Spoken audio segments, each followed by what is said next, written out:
Well, hi there. This is a bat. And so is this. And so is this. You've probably seen bats before. There are around 1,400 species of bats. About a quarter of all mammal species are bats. They're very successful. It's frickin' bats. There's just something very beneficial about being able to fly, which probably explains why birds are the most successful reptiles and the only surviving dinosaurs. And insects are the most successful group of animals on the entire planet. In fact, the pterosaurs are the only group of known flighted animals that are not thriving today. So flight has evolved at least 3 different times in vertebrates and once in arthropods. And while the basic concept of powered flight using wings remains constant, the structure of those wings is very different in each one. And it also explains why birds are found all over the globe, including the polar regions, and bats are restricted to warmer regions. Bird wings are actually very small. You know this if you've ever eaten a chicken. The basic tetrapod arm, which are the terrestrial vertebrates, is essentially like your arm. A single bone humerus, 2 bones in the forearm, the radius and ulna, and a bunch of hand bones. We observed this previously when we looked at whales. And you see it in birds, though the hand bones are highly fused. The whole wing is basically a rigid shaft with 4 points of articulation if you include the shoulder. Fewer in hummingbirds. This is the living portion of the wing. But this structure wouldn't function as a wing if it weren't covered in feathers, which are mostly dead, like your hair. Pterosaur wings were more like bat wings, and like your arm. They have a humerus, a radius and ulna, and then a very long hand, especially the metacarpals, which are these bones here, and the ring finger. The word pterodactyl even means wing finger. It makes sense. The majority of the wing is just metacarpals and ring finger. The other 3 fingers stick out of the top of the wing and function like fingers, and they have no pinky finger. The surface area of the wing was not dead like in birds, but was made of living skin like in bats. The bat wing lacks the long metacarpals of the pterosaur wing, but instead of being made of a single finger, it is made up of all 4 fingers with only the thumb protruding from the top of the wing and still functioning essentially like a normal finger. Again, the surface area comes from living skin and not from dead feathers as in birds. And this means that bats have a huge amount of living surface area. And being homeotherms, animals that maintain a constant body temperature using energy from food, they lose heat very quickly. This is beneficial in warm environments, but devastating in the cold. Hence their limited range as compared to their dead-winged distant cousins, the birds. It also means that they need to eat foods that are high in calories, like nectar, fruit, and other animals, including, at times, people. Bleh. So now I want to fly through the roughly 1,400 bat species and how they're related, because I'm into that kind of thing.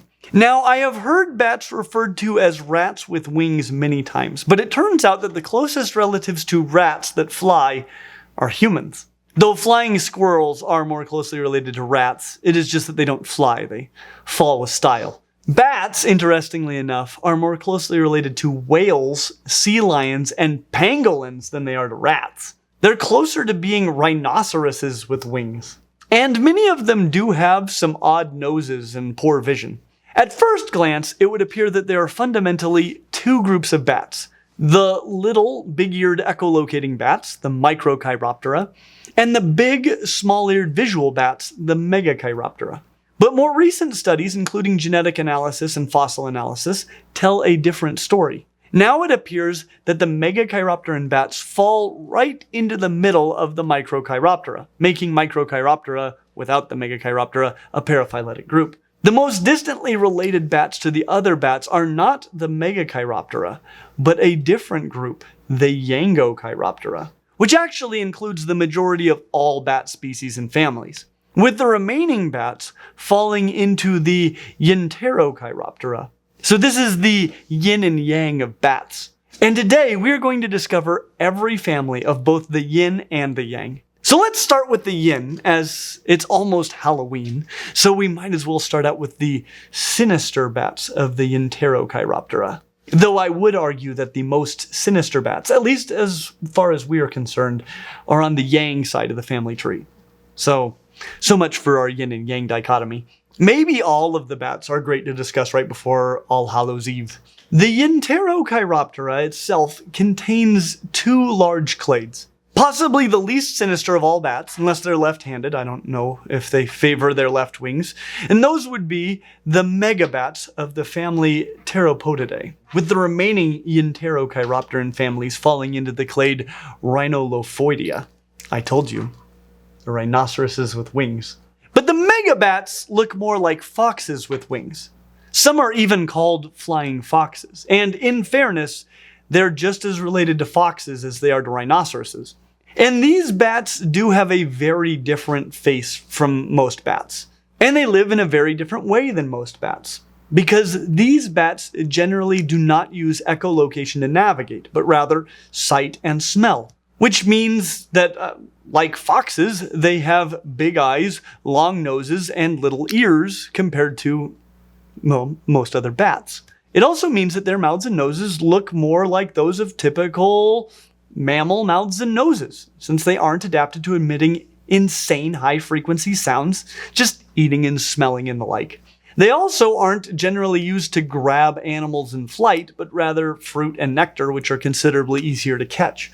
The largest of all bats, unsurprisingly, fall into this family, having a wingspan of nearly 6 feet, about 1.7 meters. Though some of the roughly 200 species of megabats are considerably smaller. They are all found in the Old World, especially near the equator, and they are all adorable. As for the Skynoceroses of the clade Rhinolophoidea, there are 6 families, 3 of which, starting with rhino, that fall into 2 clades, each containing 3 families. The least rhino of these 2 clades includes the families Rhinopomatidae, Megadermatidae, and Crassionycteridae, with the Megadermatidae and the Crassionycteridae being most closely related of the 3. The Rhinopomatidae, also called the mouse-tailed bats, even though they're more closely related to rhinos than mice, contains about 6 species. They live in the Old World, mostly North Africa and South Asia, and are frequently observed coming out of crevices in the Egyptian pyramids. No big deal. They have big ears and leaf-shaped noses, and a giant, skinny, hairless Mickey Mouse tail that is not attached to the wing membrane called the patagium. The Megadermatidae, often called the false vampire bats, is another small family containing around 6 species of big-eared, leaf-nosed bats, but this time with no tails at all, which is actually something they have in common with most of the megabats. They are also rather large for non-megabats. Found in Africa, Asia, and Australia, most are brown, but some are white, bluish, or even green. The family Crassionycteridae is composed of only 1 species, the bumblebee bat. This is the smallest of the 1,400 bat species and is in contention for being the smallest of all mammals. And it is remarkably small, especially considering that small animals have a relatively huge amount of surface area compared to their volume, and thus lose heat very rapidly. It isn't easy to be a tiny mammal, even without skin wings. But these guys are only a bit over an inch long, and that's pretty darn tiny. Also called the kitty's hog-nosed bat due to their slightly upturned nose and possibly the fact that they're more closely related to both hogs and kitties than they are to rats or bumblebees. They're found in limestone caves in Myanmar and Thailand, which are places I would like to go in the future, but that we cannot afford to visit. So if you would like to see me look for bumblebee bats in the near future, please consider supporting us on Patreon. The most rhino of the 2 Rhinolophoidea clades includes the families Rhinonycteridae, Hipposideridae, and Rhinolophidae. Of these 3, the least closely related would be the 9 species of trident bats of the family Rhinonycteridae. They are called trident bats because their nose leaves often have a trident shape at the top. They are found mostly in Australia, Africa, and Madagascar. The more than 70 species of bats in the family Hipposideridae, because they're more closely related to hippos than rats, are also often called the Old World leaf-nosed bats. That's a funny common name since other than the megabats, every group we have discussed so far has been Old World leaf-nosed bats. Well, these Old World leaf-nosed bats also live in the Old World, and they have a more rounded leaf nose. Their closest living relatives are the more than 100 species of horseshoe bats of the family Rhinolophidae, which are more closely related to both horses and rhinos than they are to rats. This is another Old World leaf-nosed bat that can be distinguished from their closest relatives, the Old World leaf-nosed bats, by their nose leaves, which are shaped like horseshoes instead of rounded leaves. And these guys may have had a role in some of the SARS-related coronavirus outbreaks that you may have heard about. And while we're on the subject of leaf noses, let's talk about leaf noses. What the heck is with those leaf noses? Well, as you probably know, many bats use echolocation to navigate. They bounce sound off of objects and then gain a mental picture of their surroundings based on how that sound bounces back, hence the big ears. This means that you need to channel that sound in a predictable manner so that you can make sense of the echoes. And you can make that sound using either your mouth or your nose. It's generally pretty easy to tell how a bat makes that sound by looking at its nose. If it has small ears, like a flying fox, it probably doesn't echolocate. But if it has big ears and a normal nose, it's probably a mouth screamer.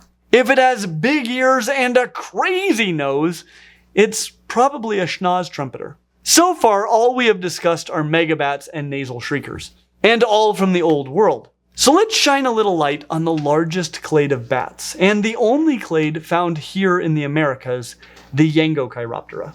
Now, the majority of the bats fall into this clade, and I honestly can't find two phylogenies that tell the same story. So take a lot of these relationships with a grain of salt. In fact, it's a total mess as far as I can tell. So this might be a great place to build a PhD project, if you're into that kind of thing. But in general, there seem to be three main clades, and I'm not going to declare which two of the three are most closely related. I'm going to leave it a polytomy, and I'll let you tell me during your dissertation defense. And I'm going to leave the relationships within these clades as polytomies as well. I'm really looking forward to reading your papers. But I definitely want to talk about each of these families because there are some really weird bats in here. So let's just start with the smallest of the three clades, the Emballoneuroidea, and I'll work my way to the biggest. The Emballoneuroidea contains just two families, the Emballonuridae and the Nycteridae. The Emballonuridae, comprised of a little over 50 species, are also known as the sack-winged or sheath-tailed bats, which are some pretty odd common names, but they make sense when you know something about these bats. The sac wings refer to small sac-shaped glands on their wings that release chemical signals called pheromones to attract mates, much like moths. Now, moths pick up on pheromones using their feathery antennae. Bats don't have antennae. They smell with their noses.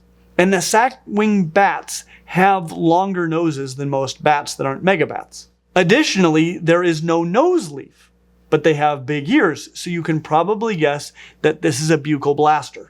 As for the sheath tails, the wing membrane, the uropatagium, of sheath-tailed bats extends most of the way up the tail, but the end of the tail extends outside of it.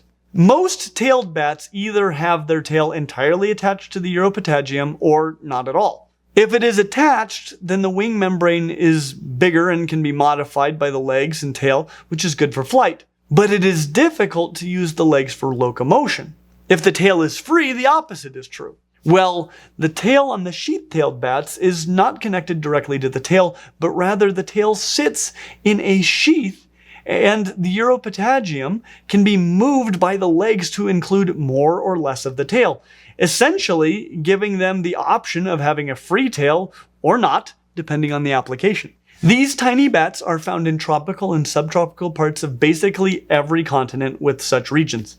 Their closest relatives, and this is the last time I will be saying that today since all of the other clades are going to be polytomies that you're going to sort out, but their closest relatives are the roughly 15 species of the family Nycteridae, the slit-faced or hollow-faced bats. These bats are a bit larger than their cousins and have a distinctive concavity, almost like a pit or a canyon in the middle of their face. But it can be difficult to see because of their fur. I'm sure they didn't notice it because they have absolutely dinky eyes. They look like river dolphin eyes. And like river dolphins, these guys are highly, highly reliant on echolocation to find food. And you can tell that just by looking at those enormous ears. They're huge. Not only do they have big ears for echolocating, but these bats will also just sit on a perch and listen. And their nose has nasal shrieking written all over it, though they use relatively quiet calls to echolocate, probably because with ears like that, you don't need to be very loud. Their tail is totally webbed into the uropatagium, which aids the short, broad wings to have a lot of surface area so that these bats can hover when hunting. These bats are found in and around the tropical regions of Africa, and I doubt you will confuse them with anything else in the area. The second smallest clade in the Yangocheiroptera are the Vespertilionoidea, which contains the families Miniopteridae, Cistugidae, Molosidae, Natalidae, and Vespertilionidae. So let's start with the family Miniopteridae, the long-winged or bent-winged bats. Now, all bats have bent wings. There are no hummingbird bats, but I reckon that you can guess why they're called long-winged bats. Or at least you can get close.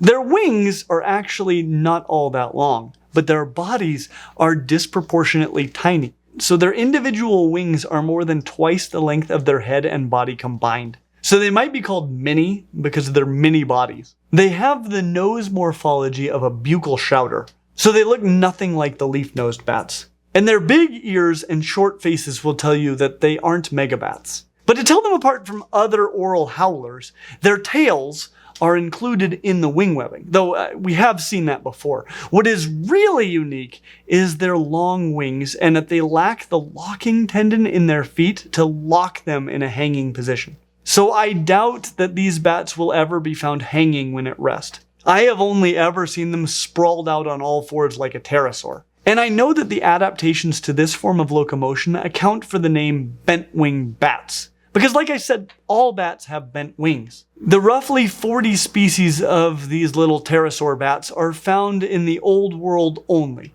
Europe, Asia, Africa, Australia, and lots of islands in the vicinity. The family Cistugidae includes only 2 species, the hairy bats or gland-winged bats from Africa. Now, all bats are hairy, so I don't really get that. In most ways, this is a fairly typical looking little bat. Big ears, no nose leaf, and that tells you something about if and how it screams at the world. Its tail is entirely webbed into the uropatagium, but it has 2 to 3 soft glands in its wings near the forearm that really distinguish these bats from any others. So if you catch a bat like this in Africa, and it has those wing glands, you probably know what you have. The family Molosidae is the second largest family in the Vespertilionoidea, and the 4th largest family of all bat families with over 125 species. Now these are often called the free-tailed bats, as nobody tells their tails what to do, or because they're almost completely free of the uropatagium.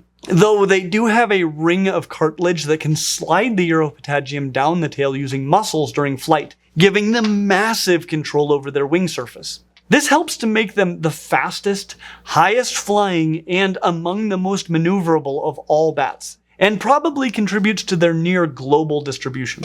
They honestly look a lot like sheath-tailed bats, but without the wing glands. The 12 species in the family Natalidae are about the weirdest looking bats I have ever seen. Also called funnel-eared bats because of their big funnel ears. I would call them ears and mouth bats, or where the heck are your eyes and nose bats? For the record, they have really long tails, which are completely webbed into the uropatagium. But mostly, if you're in the New World and you find a bat with big ears, a big mouth, and you really aren't sure if it has eyes or a nose, well, you know what you have. But the largest family in the Vespertilionoidea, and the largest of all bat families with nearly 500 species, is the family Vespertilonidae. For the record, nearly 10% of all described mammal species are Vespertilionid bats. Also known as vesper or simple-nosed bats, they have a fairly stereotypical face with large ears and a nose and eyes that you can actually see, but no nose leaf. So, you know they're teeth talkers. Vesper meaning evening, which is pretty normal for bats. Of course, in a lot of ways, this is the standard bat. They are found all over the world. Pretty much anywhere that is warm enough to have bats has vesper-talonid bats. Sorry, Antarctica. And that brings us to the last bat clade that we have to discuss today, the 7 families of the Noctilinoidea. And let's start with the family for which the whole clade was named, the Noctilionidae. The Noctilionidae, also known as bulldog bats or fishing bats, includes only 2 species, the greater and lesser bulldog bats. These are orange to brown bats with large, strong feet for grabbing prey and faces that look like jowly dogs, hence the name. And for the record, they are more closely related to bulldogs than they are to rats. If you're in Central or South America and you catch a bat that isn't a free-tailed bat and has the face of a bulldog, bingo is his name-o. Next are the 5 species of disc-winged bats of the family Thyropteridae. These Central and South American bats can be identified by the presence of a disc-shaped suction cup on the bottom of each thumb and on their feet that allows them to cling to leaves while roosting. These little suckers usually hang out, head up, inside of curled young leaves during the day. They have faces that look like big-eared, small-eyed hedgehogs. No nose leaf. But those suction cups should be enough to tell you what you have. The family Reptiles is another 2-species family that includes the smoky bat and the thumbless bat. These Central and South American bats basically look like a brown, furry egg with wings. Big, broad ears, and an eyeball at the base of each ear, like the ear funnels light into the eye or something. But their most diagnostic feature is that their thumbs do not protrude out of the wing, and they may be absent altogether, hence the name. The roughly 18 species of ghost-faced, naked-backed, and mustached bats of the family Mormoopidae look basically like Ferengis, but with crazy leaf lips, fur, and wings. And just to be clear, that is not a nose leaf. These are leaf lips. They're crazy looking and found in North, Central, and South America. The largest family in the Noctilinoidea, the second largest and most ecologically diverse of all bat families, is the family Phylostomidae. I would also argue that this family contains the most sinister of all bats, at least as far as we're concerned. These are the over 200 species of New World leaf-nosed bats. If you're in the Americas and you find a snot rocket chowder, you know what you have. Now, most are insectivores, but some eat fruit, like New World megabats. The spectral bat, the largest bat in the Americas, eats pretty good-sized birds that it catches in flight. Lots of them eat a wide diversity of smaller vertebrates. And one of them eats people. Okay, it probably doesn't eat people very often, but they drink vertebrate blood, and you are a vertebrate with blood for now. In addition to being a leaf-nosed bat in the New World, they also lack a tail. They really shouldn't be difficult to identify. And that gets us to our final 2 bat families. Thank you for sticking with me. If you've made it this far, you should join us over on Patreon for more bat content, because you're clearly into this kind of thing. But let's get to those final 2. Now, the family Mysopodidae is probably the family of bats that we've covered that you are the least likely to have ever seen before. There are only 2 species in this family, and they are the only family of bats endemic to the island of Madagascar. These are the sucker-footed bats. I bet you can guess what these bats have. But in case you can't, these little suckers have suckers on their wrists and ankles. These are very similar to the suckers on the disc-winged bats of the Americas, but they work a bit differently, and they're in Madagascar. So if you're looking at a bat with suckers and you're not sure which one it is, ask yourself if you saw a chameleon or a lemur today as well. Now, the suckers on these little Malagasy suckers are not so much suckers as they are sticky pads. These bats use a form of sweating through their pads to generate wet adhesion, like a tree frog, and not suction like a disc-winged bat. But, like disc-winged bats, sucker-footed bats also sleep head up inside of rolled up leaves during the day. And because those leaves are difficult for arthropods to climb, they rarely have parasites like most other bats. And that brings us to the final family of bats, the Mystacinidae.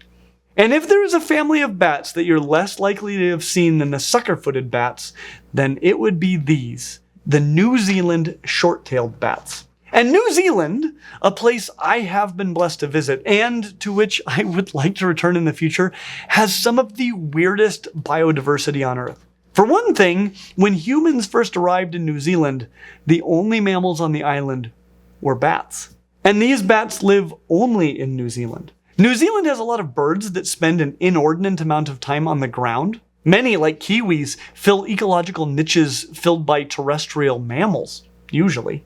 And these little bats decided to get in on the New Zealand ground game as well. Though they can fly, they spend a considerable amount of time on the ground eating about all of the things that you would eat if you were stuck on an island looking for food. They eat insects, fruit, pollen, carrion, and nectar. Historically, there were two species, though one may have gone extinct in the 1960s. They have some unique ground bat adaptations, such as leathery sheaths for their wings and special claws for digging and climbing. And a 2010 study showed that a single feral cat killed 100 of these bats in a single week. So if you haven't seen our video on cats, please keep your cats indoors.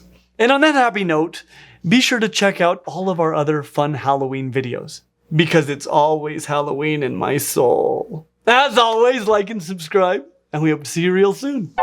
Look at, it's freaking bats. I love Halloween. Why do you like Halloween so much? It's always Halloween in my soul. Miniopteridae, Cistugidae, Molassidae, Natalidae, and Vespertilionidae. Congratulations. Thank you. I feel like I deserve a medal after that. One of these Latin names reminds me of a joke. I'm ready. What do you see when you look down a molehill? Look down a molehill. Give up? Yeah. Molasses.